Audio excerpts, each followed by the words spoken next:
I am pleased to announce the senator from the great state of California, the senior senator from the great state of California, the Honorable Alex Padilla, to the podium. Thank you.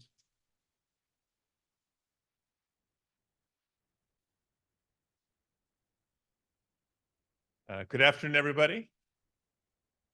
I thought we were celebrating. You guys awake? It's a huge deal. This is a lot of great stuff happening today. Thank you for the kind, respectful introduction, Adam. Please don't be nervous. Senators don't bite. Like it's exciting, not just not, but it's exciting for me to be here along with Commissioner Tootin, who we keep seeing each other both planned and unplanned every several weeks to talk about a whole lot of things, not just Colorado River. And of course, my partner in California, Congressman Costa, who's been a champion for so many years for the region, for the state, all the officials here at the Department of Interior, because it's taken everybody to get us to this point. And of course, thank you to representatives of all the contractors for being here, for your participation, for driving a hard bargain at times, but knowing how to get to yes, which is so refreshing.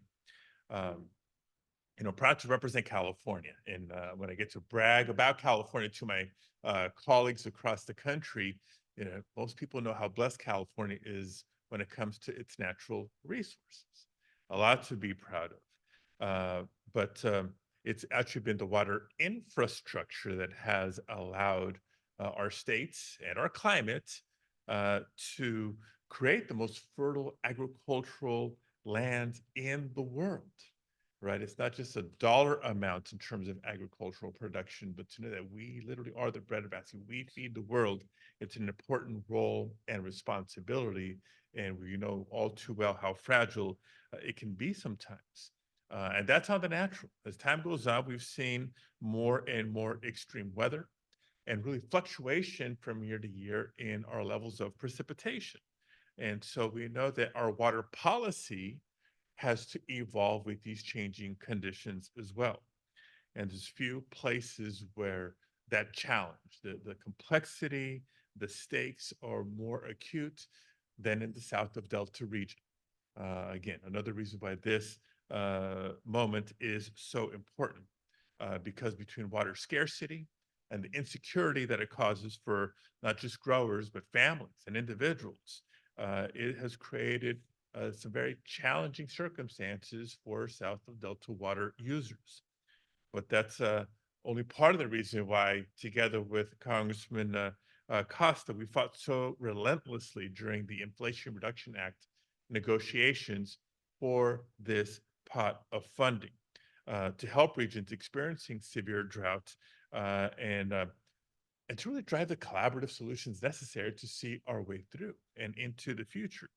We worked hard to guarantee explicitly that the $4 billion in the Inflation Reduction Act was not just for the impacts due to the challenges along the Colorado River, because as California knows better than anybody else, our water infrastructure and our water needs are truly interconnected from region to region.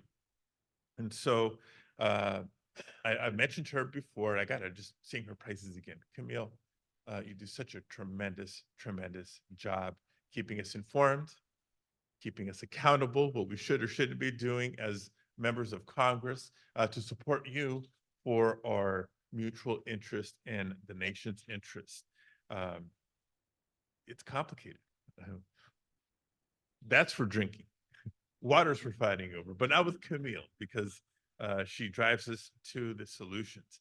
I also want to take a moment to thank Federico Barajas, Jason Phillips, and Chris White for the role that you played in getting us here today. It's because of what you've all done that we're going to be able to really improve our state's drought resiliency. Did I hear a clap? Absolutely, I'll take that. And and and by doing so, help deliver not just water, but a sense of security for the people who rely on the south of Delta region. This agreement won't just benefit the agricultural water users in south of Delta. It's going to benefit communities. It's going to benefit the drinking water quality relying on. It's going to improve the environment. And of course, it's going to also include improvements to our wildlife refuges. And it will improve the resiliency of the San Joaquin Valley overall. But we know that as great as it is to be here at this moment, our work isn't done.